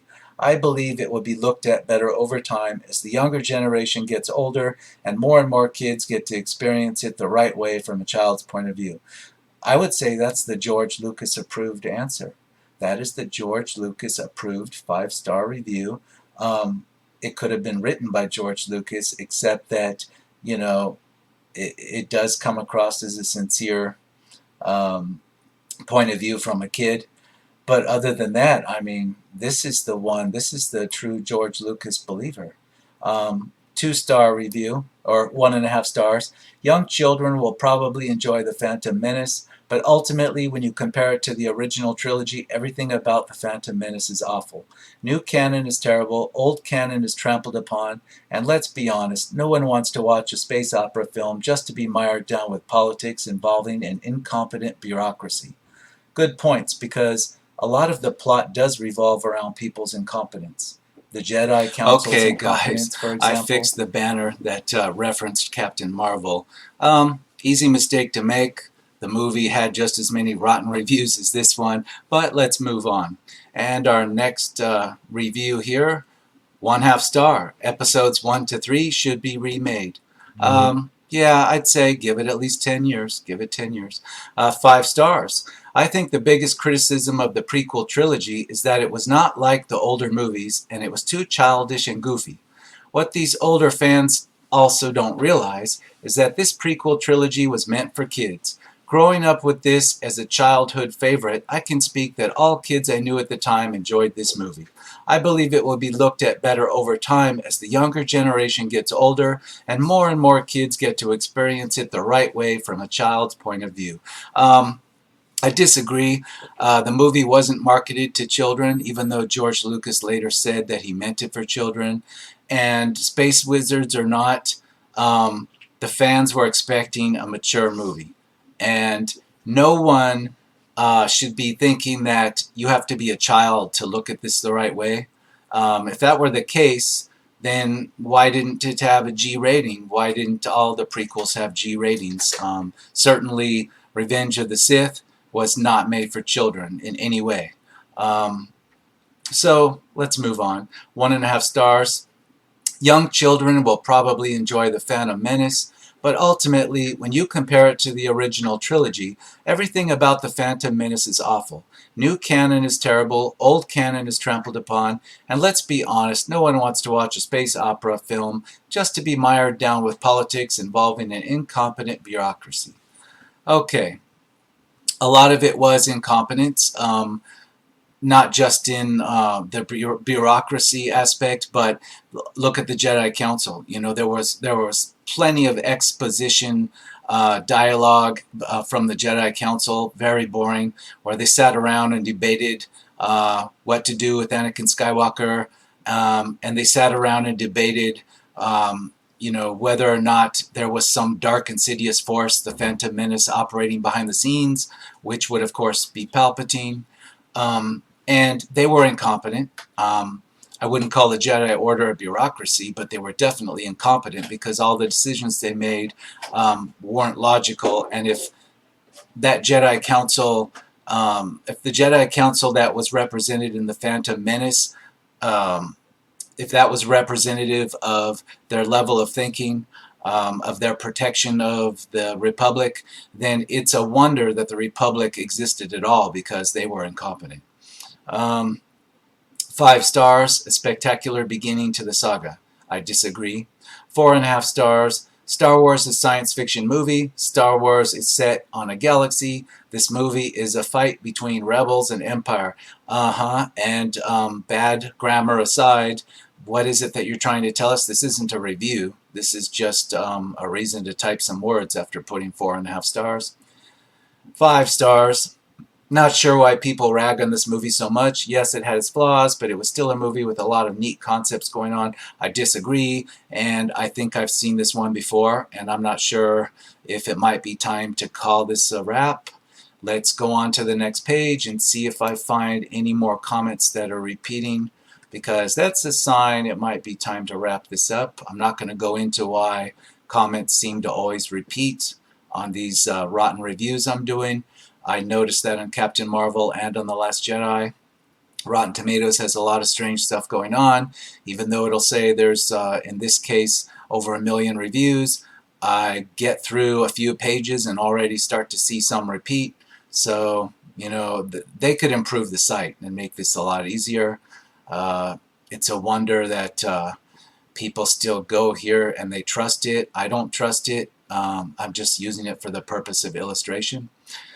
2 stars. The movie has a great cast and great characters with the exception of some, and is a prequel to what is quite possibly the greatest saga of all time, and completely ruins it by giving us great actors such as Liam Neeson and Ewan McGregor, and somehow making them deliver terrible performances and giving us dialogue sounding like it was written by a toddler, and a boring movie. In conclusion, 4 out of 10. I agree completely. It had great actors, not all of them, of course, but it had some great actors, provable from prior and later work, and they just came across as though Lucas had told them to deliver these stiff performances for whatever reason. 4.5 stars. It's the good Star Wars. Okay, the language is bad. The good Star Wars franchise ever. I felt like a kid when this movie came out in the theater. Okay, great. Kid nostalgia, you don't want to grow up, or you never did grow up, and you just can't accept that it was bad. Okay. 4 stars, all good except the pod racing scene. Really? Okay. I've read reviews in the last, couple of pages that disagreed and said the pod racing scene was was part of the problem. It's all over the place. 4 stars. Great film with a lot of fun and interesting world building on how things used to be before the Empire. If you want world building, there's a lot of written material out there, and I know it's been considered now legends and decanonized by Disney, but there are many novels that would be a much better place to get, Star Wars backstory. 3.5 stars. An underrated film by all. Amazing cast and interesting plot. As a film that wasn't Star Wars, this would be great, but as a Star Wars film, it lacks the Star Wars magic. Yeah, I agree, but as a standalone film, I disagree. It wouldn't be great. It might be passable with some changes. 0.5 star, terrible, just terrible. 1 star, look, this isn't the worst movie ever. I wouldn't even say it's terrible, but this is still a really bad movie. The crappy effects, the dull writing and direction, and the ungodly pace are the main things that make me want to sink the Phantom Menace deep into the Naboo abyss. I agree. 1.5 star. This is now the 10th time I've seen Star Wars Episode 1, The Phantom Menace, and sadly I can't even say that it's a third as good as Episode 4, A New Hope. Star Wars Episode 1, The Phantom Menace is the 4th Star Wars film and the first Star Wars prequel. The film was directed by George Lucas, who also directed Episode 4. Now they're just going on about, who directed and starred in it, but I'll take the gist of it from the first line. The problem here is that this person is saying they've seen it 10 times and they're saying it's crap, but they're still punishing themselves. And I've seen this a lot with Star Wars fans, and particularly prequel era fans. They like to punish themselves. They really do. 2 stars. Ugh, this movie has a few great ideas, but many, many awful ideas that drag it down so much. Great ideas are Darth Maul and Qui-Gon Jinn. Qui-Gon is a very interesting character and was incredibly likable and has always been one of my favorite characters in the saga. Darth Maul is maybe the coolest villain in film history. The design, the weapon, everything about him is just great. However, Darth Maul gets only one good scene in the whole movie and is very underutilized. Well, yeah, because he wasn't supposed to be the main villain. In fact, I still maintain that Lucas didn't realize he would be that popular. 2.5 stars. Wow, not even John Williams' wonderful score or the amazing special effects and character designs can save the film from its awful writing and direction. I kind of agree, but I disagree that there were amazing special effects and character designs. The CGI ruins all that, and Lucas just, well, in my opinion, he just went overboard. 3 stars. Episode 1 is a mildly enjoyable movie held back by dated effects and less than stellar writing. No, I disagree, because the effects at the time weren't dated and they looked bad. You know, these effects in 1999 looked bad, so I disagree. 5 stars. Awesome and absolute Star Wars. Okay, thank you, Mr. Disney. 3.5 stars. Underrated for its brilliant plot, adventure, and cinematography. I would say no, you're overrating it. I'm not sure what world you live in. 5 stars. I think the prequels are great. 3 stars. What we really lack here in episode 1 are interesting and relatable characters.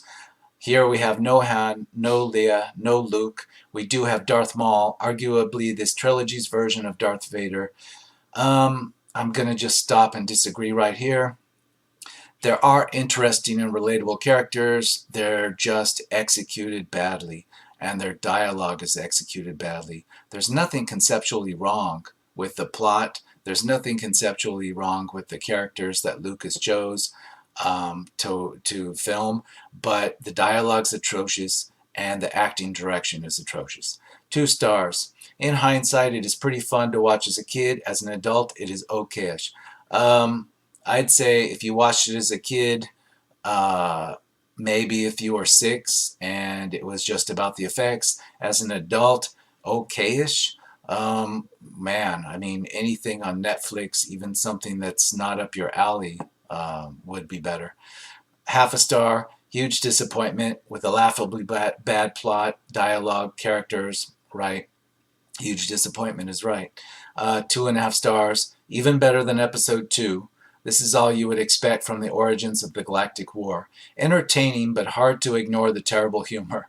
That's what gives this review the score it has. Terrible humor, terrible CGI. 2.5 stars. I'd walk it back a little.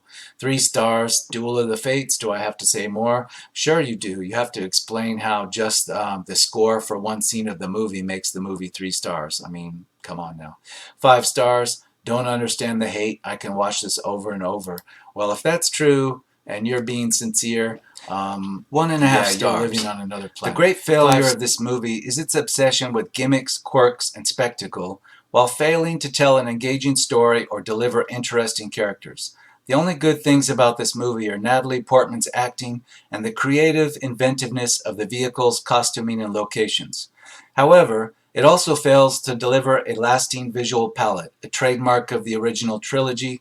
It's possible the single greatest example of the failures of corporate filmmaking in the early digital era. I would disagree in a lot of ways. Firstly, it wasn't obsessed with gimmicks. It was just George Lucas's obsession with CGI. It was a new obsession for him. He thought that it would replace the workflow that he wasn't very good at before, in my opinion, and it would replace a lot of the people that had fixed his problems, his story problems in the past. And that's just my opinion, but I get that from various documentaries about the making of Star Wars. But it didn't. The problem with CGI is you're kind of stuck between an unwinnable position. On one hand, the CGI, if it's good enough, can make something completely fictional look real on a two-dimensional screen. But the problem is you're still looking at a two-dimensional screen. So even if you make an alien creature look incredibly realistic, the audience is sitting in front of a screen, whether that's a television screen or a gigantic movie screen. So your eye is still looking at a two-dimensional image. You're just not going to have the realism. Even if pixel for pixel it should fool your eye, it doesn't, because you're not immersed into it. You're still looking at it on a two-dimensional surface, and that's, you see the same problem with newer films that are being filmed, I think mistakenly, at 60 frames per second or higher. It makes it look unreal. I mean, yeah, the colors pop out better, fast motion looks better, but that's the problem. Fast motion to the human eye, all motion, isn't clear and sharp. Your brain interprets these things in a narrow tunnel of vision, and a lot of it's filled in the processing of your brain. It's not sharp, it's not clear while it moves. You just think it is because you're used to seeing it. Now, on a screen, when you make things sharp and clear and you make things move fast, sharp, and clear, you're sitting a distance from it, so your eye is seeing this at a distance, and it doesn't look natural because you're not used to actually seeing things at a distance like this. Human vision is not a big screen that's got a high frame rate. It's actually pretty piss poor compared to the technology that we designed to put images on screens. But it works in the real world and it has incredible advantages. What I'm getting at on the tangent is that the CGI, the more realistic you make it, it doesn't make things more real to the audience. It actually pulls them out of the realness. It's much better to have, like I would make the example of Avengers Endgame, where people have complained that if you buy the Blu-ray and you go ahead and try to take a screenshot of the big battle in the last act, you'll get blurry stills no matter what, and they're complaining that the CGI isn't good because everything's blurry. Well, in the real world, your eye is taking in an image that most of it is all blurry. And so if you were to have CGI that was completely razor sharp, you spend the money to shoot it at a really high frame rate, and you spend the money to make it razor sharp throughout all its motion, incredible detail, it actually looks worse. It looks worse on the screen because your brain is saying, hey, this doesn't look like a real scene now. It looks like really sharp stuff on a two-dimensional surface. And so that's why a movie like Avengers Endgame, actually they did the right thing by making the CGI a little bit blurry. I mean, that's a crude way of saying it, but Lucas tried to go the other way with the Phantom Menace, at least initially, and he tried to make things so razor sharp and reflective and smooth that, for example, the first battle of the Phantom, the first opening scene where the droids are having the battle on Naboo, it looks straight up like a cartoon. And maybe it didn't look like that to Lucas at the time because he's immersed in the newness of it. But, I mean, like I said, less than a year out of release, and in 1999, the Phantom Menace looked bad. So, I don't know, didn't mean to get on the tangent, but having great CGI, making something look great on a screen, doesn't necessarily contribute to the realism. There's still a lot in the human mind that that compensates for the poor frame rate and the blurriness that the eye is actually receiving. So I disagree about the obsession with gimmicks. He was just obsessed with CGI. There weren't really that many gimmicks. The spectacle, it says, well, he's obsessed with gimmicks and spectacle while failing to tell an engaging story. Okay, that I can see. He failed. The story wasn't bad. The story structure wasn't bad. The reason why it doesn't seem engaging is because the characters are doing a poor execution. The characters are doing what George Lucas said, but it's the wrong way to execute it. And there's too much exposition. There's too much walking, long, boring shots of walking from point A to point B and talking, and that's just that's really gonna suck the action and life out of any movie. this reviewer is saying that Natalie Portman's acting is actually good, a positive point, and I would say no. Natalie Portman could have been replaced by anybody else. She's just a doll. She's just like a lifeless doll throughout the movie, and she's not like that in other movies. So this is again George Lucas's directing. Um, he fails to deliver a lasting visual palette. Well, yeah, because between the prequel movies, he was still in this obsession to get the CGI right. He was still, well, experimenting with it in a lot of ways. So it couldn't deliver something, stable and lasting. You got to remember, he was already playing with the CGI in remastering the original three Star Wars movies, calling them the special editions. What he did to those, he made them look worse. Because if you look at the added CGI to A New Hope, um, it ruined it. I mean, you can't even find, it's very difficult to find, thanks to George Lucas not wanting people to get the original. It's very difficult to find, a good copy in digital form of Star Wars A New Hope that doesn't have all these extra additions that Lucas put in and kept tinkering with every time he re-released a version of it. It's not satisfying because Lucas is, to my way of thinking, Lucas was never satisfied. No matter how many times he tinkered with scenes and added things and took things away, he was never satisfied with it. So, of course, the audience isn't going to be satisfied with it. It just doesn't hold up because the original movie should have been left alone. In my opinion, you should be able to go out and buy a Blu-ray set of A New Hope, The Empire Strikes Back, and Return of the Jedi, and if you want to, have the original versions. But for some reason, Lucas didn't want that as an option. And we're still stuck in a time where there are people like hoarding digitized versions of VHS tapes to get original versions because they don't want the extended editions, they don't want the remastered stuff. It's just really strange. I could never figure out, I just don't understand why, as the owner of Star Wars, you would want to restrict people to see your original creation.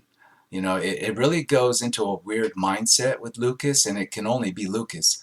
Why would you be afraid of somebody seeing your original movie that was wildly successful and try to restrict them so that they can only see the new digitally remastered and CGI'd versions that maybe they don't want to see that. Maybe they grew up with the originals and that's what they remember and that's what they want to see. What's the problem? I just don't understand the mentality. I don't understand it at all. And that's one of the reasons I'm doing this type of rotten review or talking about the subject, because I have yet to understand just why he did this.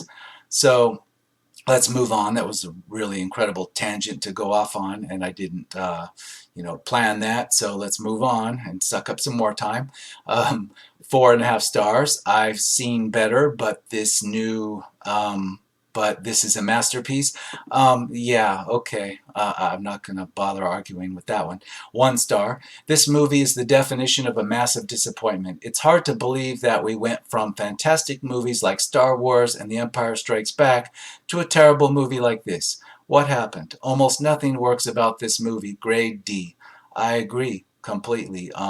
But see what happened? George Lucas happened. Again, I made a video about this. Disney didn't kill Star Wars. George Lucas killed Star Wars. He did it a long time ago. 3.5 stars. Then ending lightsaber battles makes up for the rest of the movie. Yeah, like I said, the choreography, the fight choreography, it was fantastic. No question about it. 3.5 stars. Against popular opinion, The Phantom Menace is my favorite prequel film. Despite Jar Jar and young Anakin, it is less cartoony and more reminiscent of the original trilogy. It has one of the best lightsaber battles against a great villain. Some fan edits help smooth its rough edges. Well, if you're gonna just about give it 4 stars, but you're telling me that fan edits make it better, these things don't really go together, do they? 2.5 stars. Yeah, that's not English, so we'll have to leave it.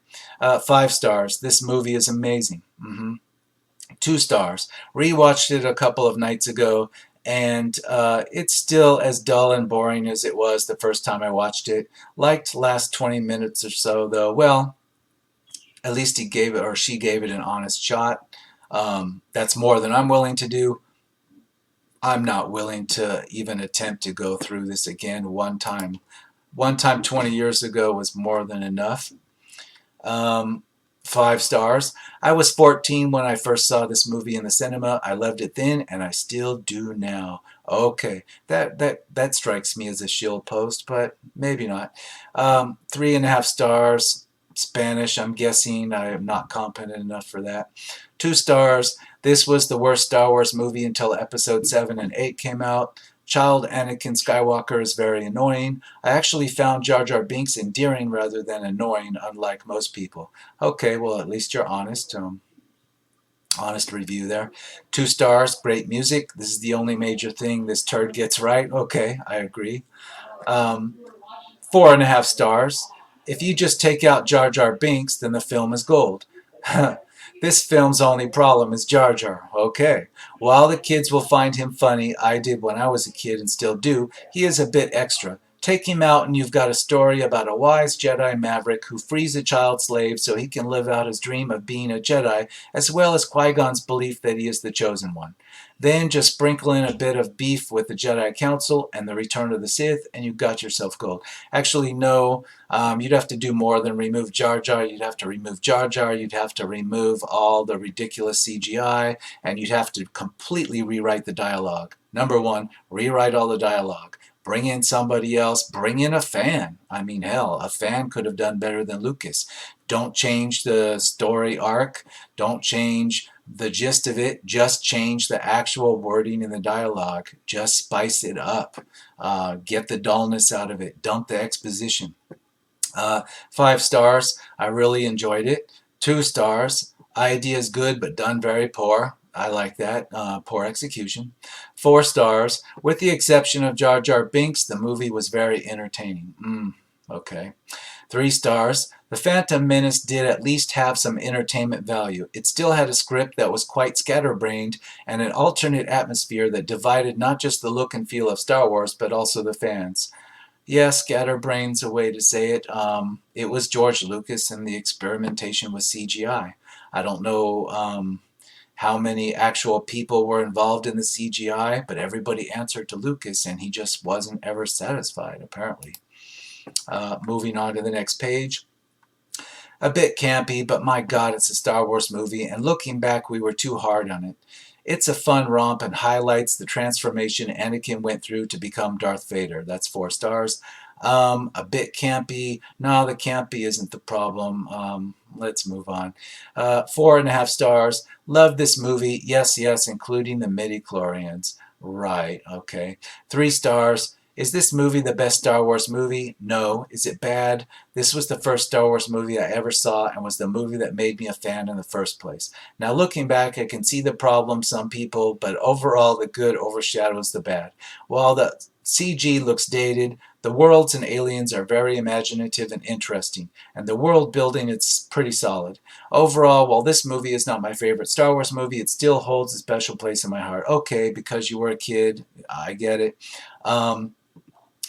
The thing about how imaginative and interesting that worlds and aliens are, I agree. That's because George Lucas is good at that. He always was. But he just needed somebody else to execute most of the rest of it. Okay, that's my argument. 1 star. I was going to give this one half a star, but The Last Jedi made this one look like Citizen Kane, so I had to bump it up to a full star. Don't get me wrong, the movie is still a steaming pile of bantha poodoo, and to all those ignorant little kids who thought Darth Maul was just so great, the guy didn't last one full movie, kids. He was a Sith Lord wannabe. Vader got 6 films and deserves your respect and admiration. Maul just deserves to be swept into a bottomless pit and forgotten. Well, yeah, he's making a good point. Darth Maul wasn't a villain. He wasn't supposed to be popular. He wasn't supposed to stick around. He wasn't supposed to be Darth Vader. He was just really great in one scene. He was just a henchman, a minion. That's it. So I don't get the obsession with making him into something more than just a minion. 5 stars. Better than all new saga. Okay, again, even the above comment said the same thing. The Last Jedi makes this look better. No, I don't agree. I think films should be judged on their own merits. like I said, you go to a restaurant, you get a bad meal, you don't excuse it because you got a bad meal, a couple of weeks ago at a different restaurant. This doesn't make any sense. 3 stars. The Star Wars prequel trilogy starts off with a rotten entry. Yeah, but 3 stars? How is it? It's a rotten entry, but it's 3 stars? Okay, no, I don't think so. You need to get rid of at least one of those stars, please. 5 stars. Best movie ever compared to TLJ. Again, forget the comparison. 1.5 stars. Only better than Attack of the Clones. Phantom Menace sees George Lucas struggles to deliver an entertaining ride, boring the audience with politics and offensive stereotypes when it should be giving fans more moments like the Darth Maul duel and pod race. Yeah. If you had just, excusing the CGI, if you had just cut out the long, boring walking and talking and the sitting on chairs and couches talking and replaced that with action, oh, yeah, people would forgive a lot. 5 stars. I love this movie. It's one of my favorites. 5 stars. Best lightsaber fight around. Okay, Darth Maul scene perhaps, but again, that's not the whole movie. 5 stars. A film I watched repeatedly and my favorite film of all time until I watched Kick-Ass. Perfect casting, characters, performances, special effects, score, and pacing. A nearly flawless film and very enjoyable to watch. No, I enjoyed Kick-Ass, but I'd rather watch Kick-Ass like back to back than watch The Phantom Menace. 3 stars. First act boring, full of characters from original trilogy. What? No. Maybe they're talking about another film. 4.5 stars. I actually liked this one. I think Jake was railroaded on this, and his acting wasn't as bad as people make out. There was also a directorial issue here as well. I believe this is the first Star Wars movie I can remember seeing. I believe I may have watched the original 3 with my dad, but I can't remember it. Well, go back and watch them and then take back some of your stars. 5 stars, one of the better Star Wars movies. Not only did it provide memes, but it started one of the best character arc with Anakin Skywalker and Obi-Wan Kenobi. Yeah, it provided memes, but that's not a good thing. You need to take some of those stars back and put them in your memes. 5 stars, what a movie show. Props to Liam Neeson. Sad he had to go. Darth Maul, half the man he used to be. Yeah. That's a good one. I like it. Compared to episode 7 and 8, this movie is a masterpiece. This movie is an instant classic, and people will continue to rewatch this movie until the end of time. If that happens, that's torture. That's like a dystopian society that's really got it out for its citizens. 5 stars. This is getting out of control. Yeah. Are you referencing going from Last Jedi to Rise of Skywalker? You could say that, but let's stick to the topic of the Phantom Menace. 5 stars, highly underrated reflection of the failings of democracy in the mid-20th century. An intense thriller with morally complex heroes, an altruistic cult influencing the political theater, and an iconic shadowy assassin. Wow, it's like, you majored in political theory here, but we're not into that. We're into Star Wars, so get rid of some of those stars, please. Another 5-star. It's George Lucas's Star Wars. What more to say? You're right. We blame him, or at least I do. 5 stars. This is my favorite Star Wars of all time. 4 stars. Isn't so bad now when you compare it to The Last Jedi. 4 stars. Yes, the scenes with young Anakin are boring. Yes, Jar Jar Binks is in this movie, but it still feels like a Star Wars movie with the amazing lightsaber fight and the Naboo airships flying into the Trade Federation's ship. That just puts a good feeling in my heart. Well, compared to The Last Jedi, I'm surprised he didn't add that line at the end because he was getting there, but he just didn't deliver. 4.5 stars. Star Wars still has imagination to spare. 5 stars. Second best Star Wars movie to date. Second best. What was the first best? I don't know. Very, very cryptic there. 4 stars. If you're willing to look past Jar Jar Binks, this movie is a great one. Could have been better, though. 4 stars. The entry of a new generation with explosive action, great actors for most, and one of the best Liam Neeson movies. No, Liam Neeson had much better movies even before The Phantom Menace. Let's not even go there. 4 stars. It had tension, wonderful art designs, a story of survival and deception, and Darth Maul. But Jar Jar Binks was poor addition to garner comedy. Yeah, so then why the 4 stars? 2.5 stars. Lame and even annoying characters, bland and forgettable dialogue, and unnecessary plot points all add up to make this an iconic bad film. Half of me loves this film and thinks it's an essential film to see just to learn how bad a film can be when a director has complete control of his project. Still, yes, a bad film that is well deserved of its reputation. I agree. This is what happens when one guy thinks he can do it all and either is unwilling to listen to criticism or puts the word out that he won't take any. Um, yeah, it didn't work out too well, and most times it probably won't. That's why there are a lot of people involved in the production of a movie before the first camera starts to roll. 3 stars. Not terrible like Attack of the Clones, but still bad. I'd say they're both bad. Attack of the Clones at least has some interesting battle scenes. No. Well, then again, maybe you'd have to balance that with Attack of the Clones has a lot more of Padme and Anakin sitting on couches talking with bad dialogue, so maybe that cancels out the battle scenes. I don't know, it's a tough one. 2.5 stars. Not really any need for this movie. This should be regarded as a historical appendix, more of a visual encyclopedia entry than a movie in its own right. Technically acceptable and doesn't break lore canon, otherwise it would receive a lower score than 2.5. Well, he's right, at least it doesn't break canon. It doesn't just dump on the other 3 movies. Well, it would be hard to anyway because it's a prequel, right? 4 stars. Star Wars Episode 1, The Phantom Menace, kicks off the Star Wars prequel trilogy with a somewhat slow start, but an amazing tale to behold and some background to how, okay, you want to work for George Lucas, okay. 5 stars, fantastic movie, only the Empire would want to see it fail. No, I already saw it fail. I could see it fail again, but I won't put myself through that. 5 stars, one word, Qui-Gon, one of the best characters in the whole saga, peaceful and wise. Qui-Gon didn't have much of a role. I mean, it was like Lucas put him there to become something great and then never really did that much with him. That's the way it seems to me. 3.5 stars. Quite a goofy movie looking back, but still entertaining acting. Could have been better graphics. Don't hold up very well. Sound effects were great. Okay, but still, take back some stars. 2.5 stars. One name, Jar Jar Binks. Ouch. Too large of a part for way too much of the film. Yeah, but then again, I think it's correct. The theory out there on YouTube, check the video out. Jar Jar Binks, Lucas had a much bigger plan for him. 5 stars. Great movie, underrated. 2 stars. So boring. I fell asleep talking about it.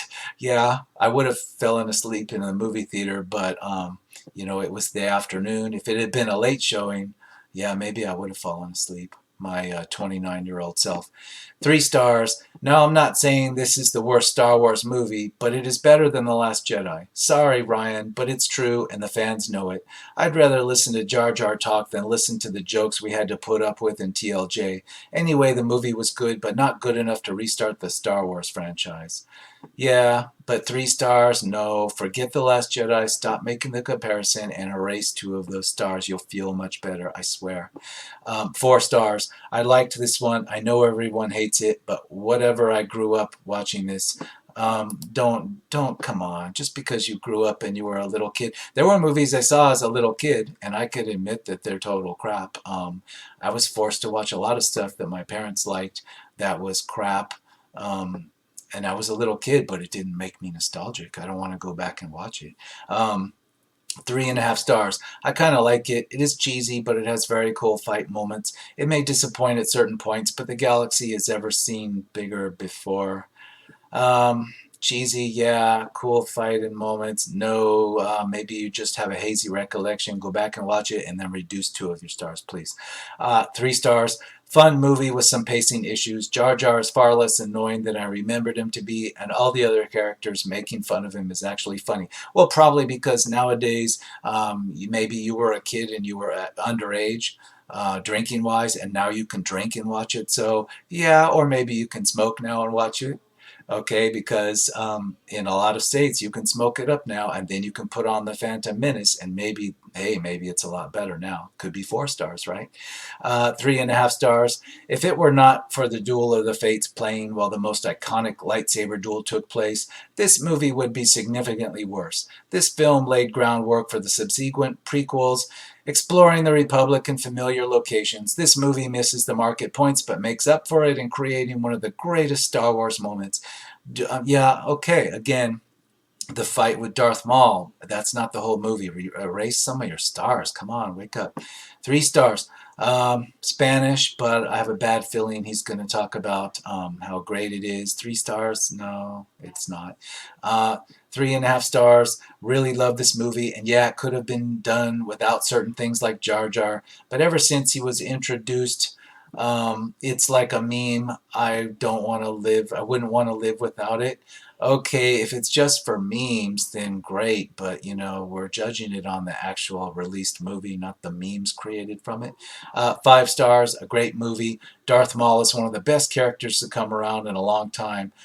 Okay, Darth Maul again. 3.5 stars. A fun flick that has always warmed my heart. I love it, but maybe that is just because of how much a fan I am for the franchise. Yeah, it probably is. And probably your age has something to do with it.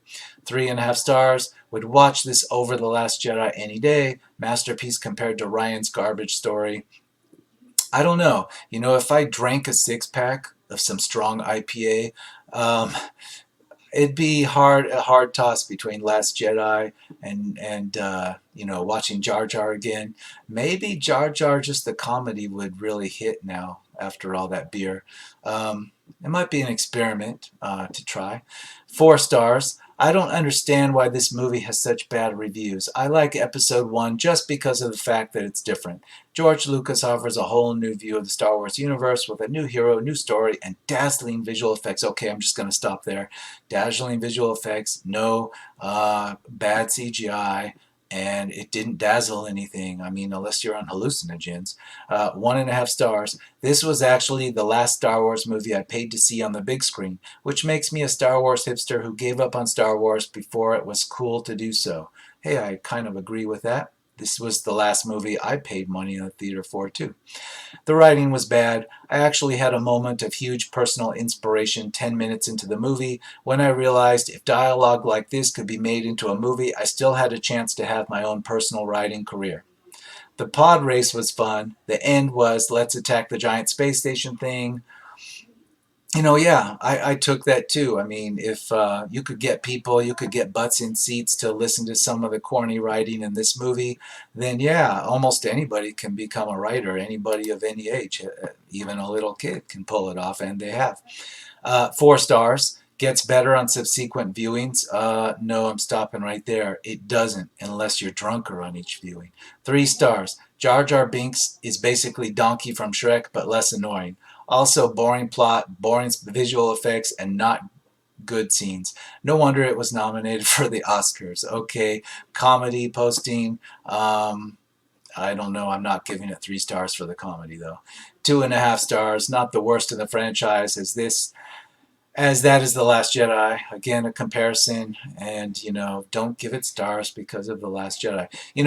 And that would be sad if The Rise of Skywalker turns out to be the most epic dumpster fire in humanity.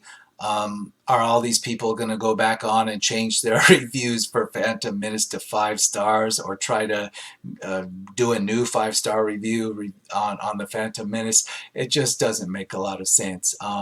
Let's just judge these movies on their own. I mean, why? Why the comparison with The Last Jedi? I mean, I know it was bad, but can't we just get an unpoisoned by The Last Jedi review of The Phantom Menace and every other movie? I mean, even I've even seen reviews of movies that have nothing to do with Star Wars where they have to compare it to The Last Jedi. So it's almost like The Last Jedi is poisoning film criticism outside of Rotten Tomatoes. I mean, everywhere. 3.5 stars. Hate the kid Anakin and Jar Jar. Love the final Jedi battle and its soundtrack. In fact, best soundtrack ever. Okay, it could be the best soundtrack ever, but that's subjective, but you're hating Anakin and Jar Jar. Come on, 3.5 stars, 5 stars. This is truly my favorite movie of all time. The lore and captivating characters of Obi-Wan, Darth Maul, Padma, Anakin Skywalker. This is a treasure for generations to come. Wow, no, I think it's more likely that the Rise of Skywalker will be a treasure for generations to come. I mean, especially if it goes down in flames, especially if it adds time travel or any of these other off the wall theories that are out there. I'm waiting for that treasure. 5 stars. Big Man says this is the best movie ever. 5 out of 5. Okay. 5 stars. Even if this movie is considered bad and it had many flaws, it's still a gem compared to the Disney trash, namely TLJ. The lightsaber duels are amazingly choreographed, and the movie respects the general in-universe lore, unlike the sequel trilogy, and does not feel like a blatant cash grab. Also, the meme factor and the fact that this movie has the cheesy feeling to it makes it worth a watch. Okay, I agree with, let's leave aside the TLJ comparison. I agree with the meme factor. If you just want to, smoke a reefer and make memes, I mean, yeah, you've got it here, no question. 4 stars. Exciting beginning of the Star Wars saga and the tale of Anakin Skywalker. The film itself is a reflection of Episode 4, A New Hope, and uses it beautifully. No, it isn't. I don't know where they get that. Maybe you could say that about Revenge of the Sith because it led right into A New Hope. But this, no, no, no. I don't see that at all. 3 stars. An enjoyable flick, even with its many flaws. Despite this, it's better than the sequel trilogy.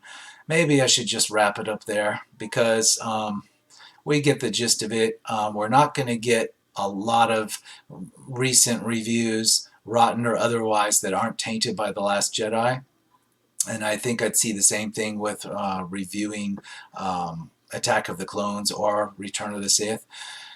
So we're just going to have to wait for the Rise of Skywalker to see what else develops.